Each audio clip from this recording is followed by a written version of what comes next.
So now the goal is to output the actual question data, the actual question text, and its answers on this screen. Now for that, we of course got our questions list here in this questions Dart file. But how do we now output the texts and the answers for these different questions in this questions screen widget now?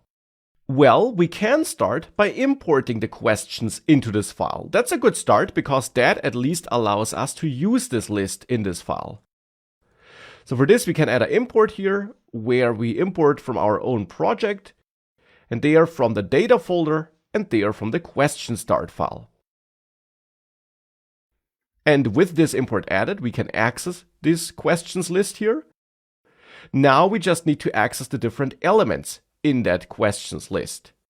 And therefore, it's important to understand how you can access list values in Dart.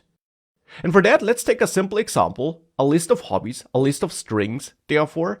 And let's say in some place of your code, you want to access the first element in this list, so cooking in this case. This could be done by using this notation.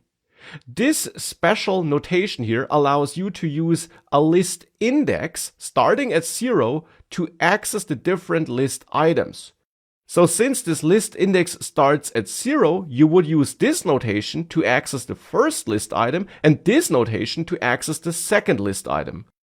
So the first item in a list has an index of 0, the second item has an index of 1, and so on. And this index can be used with this special square bracket notation after the name of the list, so after the name of the variable or constant that contains the list, to be precise, to access the different list values. And if you would try to use an index that doesn't exist, so in this case, for example, the index 2 for a list that only has 2 elements, you would get an error. So you can't access elements that aren't there, which hopefully makes sense. Now for us, this means that we can, for example, access the first question in this list of questions by using this questions constant and then access the element with an index of 0. So in our questions screen widget here, in the build method, we can get our current question, for example, which is stored in a final variable here, since I don't plan on reassigning it inside of this build method, by accessing questions, which is this questions list here. So it's named questions here in this file, which we are importing. Hence, I can reference this list by its name here in my code in that file where I have that import.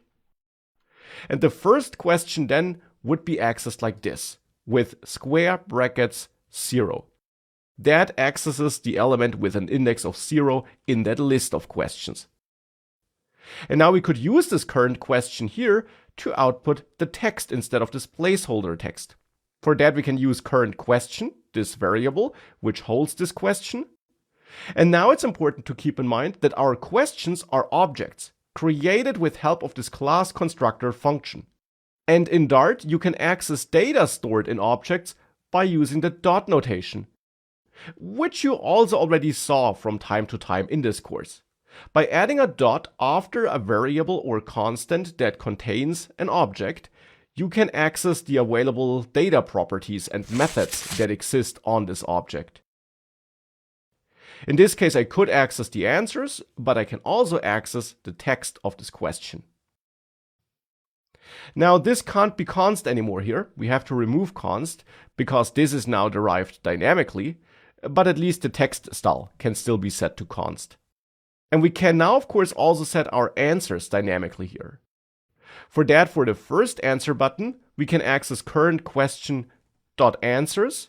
And now answers is yet another list. So of course here we can again use this square bracket notation to access the first answer. And then for answer 2, to access the second answer by using the index 1. And that can be repeated, of course. We can do this for the third answer here, and then add a fourth answer by accessing the answer with index 3. And if you do that and save everything, you will see that you got your question here and then your different answers. And that is indeed how you can access this question data. Though that's not entirely how I want to use that data. Because, for example, with this solution, I manually created all these answer buttons, which is a lot of unnecessary code duplication. And as developers, we typically try to avoid code duplication because that then makes it easier for us to change things in the future. And it also has the disadvantage that if we had a question that had more than 4 answers, which is not the case here, but which we could of course have, then we would not have enough answer buttons here.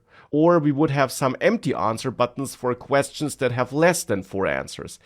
So hard coding these answer buttons here is not ideal.